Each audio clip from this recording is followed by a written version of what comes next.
What's up guys, and welcome back to the channel. Today is a huge day. We're going to be starting my Rotary swapped S15 for the very first time here at Drift HQ. There are an unbelievable amount of updates that we need to give you guys. Chris and Cricket from Drift HQ have been literally non-stop on this car. I just got back from Poland, so we're gonna go check it out. Welcome home, welcome back. We're gonna start underneath, take a good look at this. I freaked out when they sent me this photo. I'd honestly forgotten how incredible this thing looks underneath, and what's that? That was done in a day. What's that? We Cricket finished that 3.5-inch ovalized exhaust to the back. As of right now, you just have a turn down back there because he still needs to install the muffler whenever the rear bumper is actually in place, and you have to figure out what kind of exhaust tip you want and all that stuff. Drive Shaft Shop Yes. saved us. They hooked it up big time. Big shout out to them and Lee for getting us our custom carbon drive shaft here in like a day. 48 hours. Yeah, like not 24 even hours. 24 hours. 24 It was hours. crazy. So I talked to Lee and I gave him the parameters of what we were doing, and he actually has an adapter for the front of these BMW style transmissions. So this adapts to a CV style joint in the back, so that we wouldn't have to have the slip joint in the center of it, and then the rear is the adapter for the 350Z flange. I have DSS in pretty much every single one of my builds, so if you guys are looking for custom drive shafts or even an upgrade to your stock ones or upgraded axles, hit them up. As well as us having our axles in here now. Brakes are bled, all that stuff's functioning and working, which is awesome. We already have diff oil in it too, which is a big deal. Cricket made these sweet wastegate dumps here. And also, what we did is we did all hard lines for your wastegate lines, because that corner of the engine bay is going to be incredibly hot, and we don't want to burn up silicone lines or anything like that, or even PTFE I don't want to deal with. So it is 3/16 brake hard line all throughout, from the boost control solenoid, boost source, everything between the wastegates and everything. So, but yeah, let's go to the meat and potatoes. Show the goods. Chris and Cricket, they were texting me some updates while I was in Poland, and I was having massive FOMO to not be here. They've been non-stop getting absolutely everything back into the car, final assembly time, and finishing up all the plumbing, wiring, and pretty much everything. And I'm not gonna lie, I have taken a peek, so now it's time for you guys to see it. Ta-da!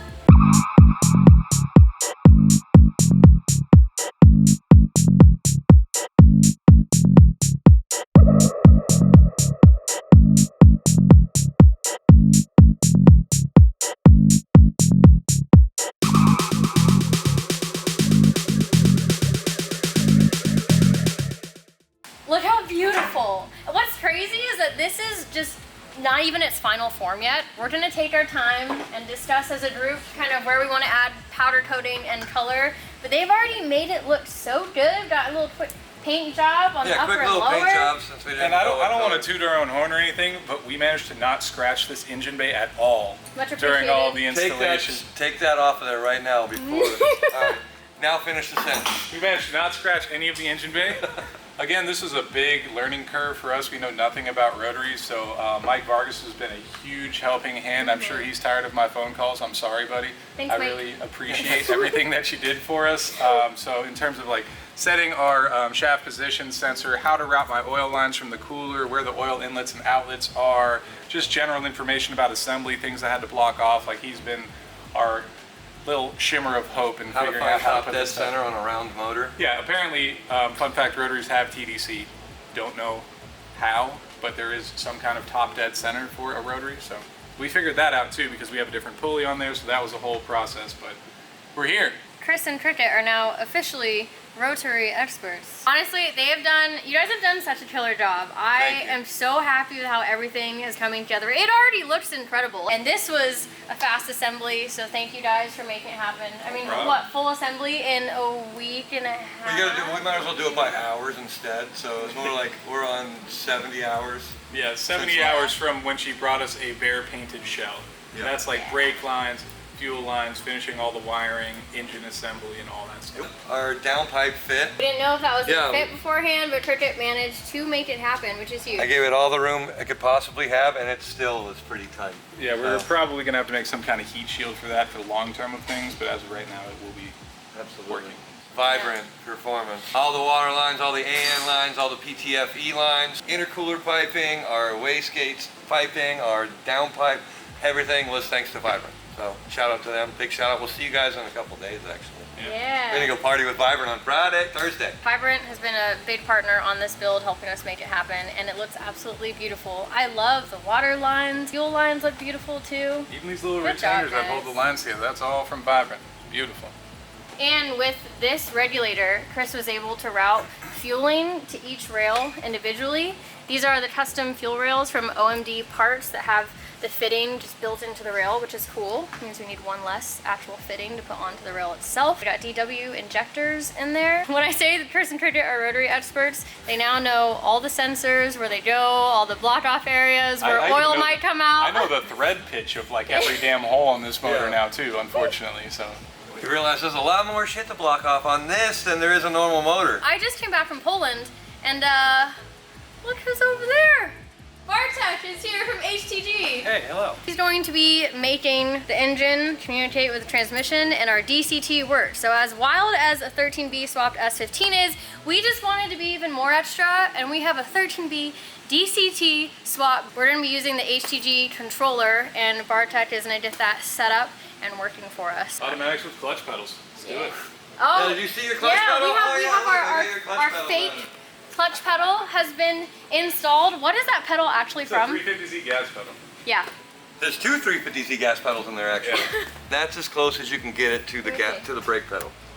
That's pretty good. I had to notch it and Yeah, we're build gonna a end up chopping bracket. that up a little bit. Getting a little bit closer to your brake pedal is also making it, clutch pedal size, so you don't have just like a full Yeah. foot clutch pedal. You're going to be dialing in the sensitivity for Yes. that clutch pedal, or how does that work? Well, you can adjust the range, so if you like rest your foot on the clutch pedal, we can like adjust it, and also how aggressively it reacts for the action, so it's pretty much everything adjustable. This is where the magic happens. That's right. So we have the Nexus R3 ECU, which is cool because it actually has high voltage outputs on it, so that lets you power your coil packs. If you want to run it to power radiator fans or fuel pumps or anything like that, it's a great asset because you don't necessarily need to run a PDM in line with that. Everything low voltage can be ran off a separate circuit. Their PDM itself is great. We have no fuses and no relays in the car at all, so everything is done there. We can monitor our amperage draws, make sure that there's no issues. So if you start seeing something pulling more amperage, either it's like a bad ground, or even if you're running low on fuel, sometimes your fuel pumps are going to pull more amperage because the pumps are running hotter. So little things like that's always great to monitor. It'll tell you there's a problem before there's actually a problem. So instead of like, why is my car overheating because your fans aren't turning on, it tells you, hey, your fans aren't turning on. So it's good preventative stuff. And Andrew from Haltech's been awesome source to have for all of this stuff because he has given me all of the information, sent me the flying lead harness, which is a big 10-foot open-ended wiring harness, which is just the best thing ever for wiring because you're not having to pin all the connectors and stuff. You just run it where you need to, zip tie it together, then put terminating ends on it. So Shout out Haltech and shout out Andrew. Haltech, shout out Andrew. The fact that we were able to get the Nexus R3 in here is pretty cool. What's up? Hype us up, Tridget. Come on. Hype the motor up. Yeah, let's go for it. Okay. All right. Wait. Are we sure? Okay, yeah, okay. Okay, fine.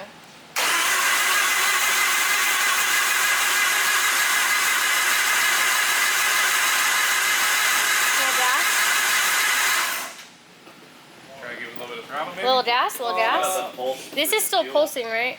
This is stressful.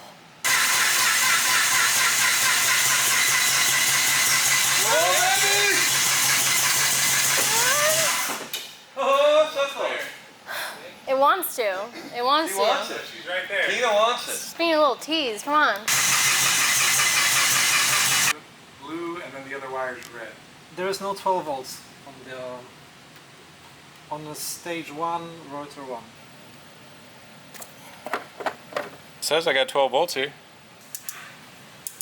That's what we want to hear. Yup. Now there's Yup. a bunch of raw fuel in the exhaust.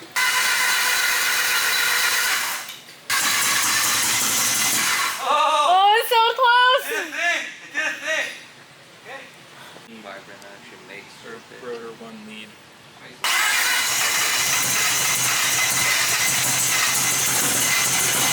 Come on. It's so close.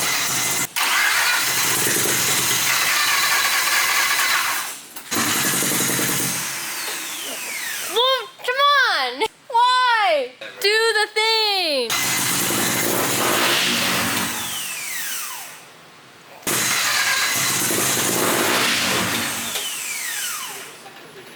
pull so it out. ECU turns off for a second? Yeah, Yeah. actual ignition. So it is getting cut. It's like right when it starts to get running, it just immediately turns off. As soon Well, as you when move the key I'm in this back. position, let's say I'm cranking. Right now it has a disconnected ECU. Yeah. Okay, we're gonna hot wire for the first start. I love that. Basically, right when he's not cranking anymore, it's cutting power to the ECU and shutting everything off. So hopefully, we won't do that anymore because it is wanting to start so bad. Come on. Well, that was pretty close. So what, I'm just holding it up to this block then? To just, yeah, to this one.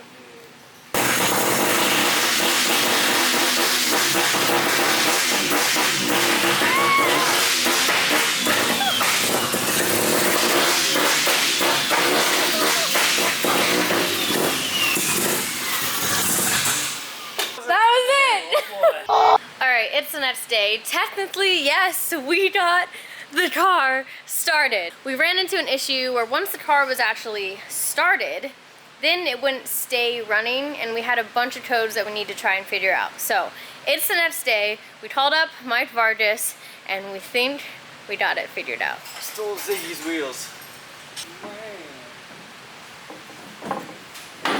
Vargas is about to remote tune in here, and we think we got our issues sorted. Now, we kept getting a lot of codes, and yesterday the car was not able to stay running. It basically gets started, run for a little bit, and then die. And what Vargas thinks those codes were saying is that our fuel pumps are not set up correctly. Oh, wait, where is he at? Oh, wait, hold up, you're really blurry. Oh, there he is.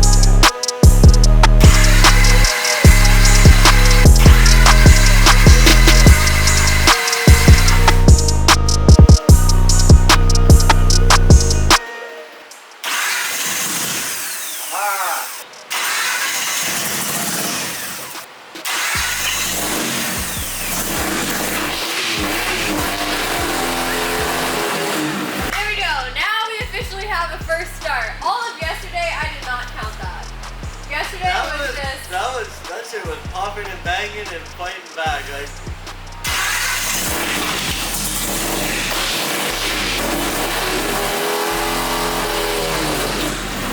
Okay, it liked the other number better.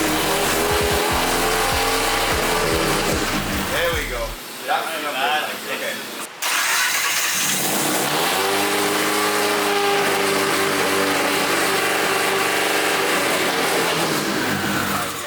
Kind of like hey, she fires every time. My job's done. Wow! Yay! Ah, I feel so much better. Thank you.